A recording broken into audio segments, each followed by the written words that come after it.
She was born on May 12, 1820, Florence, Italy, and into privilege, but chose a life of sacrifice.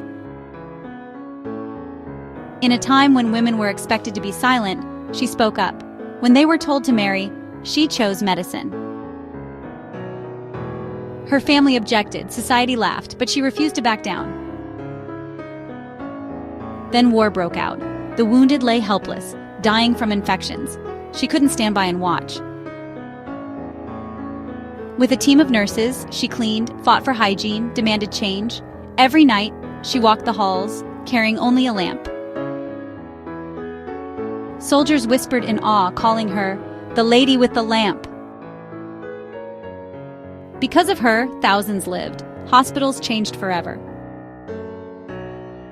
She founded the first nursing school. Her impact lives on in every hospital, in every nurse, in every life saved.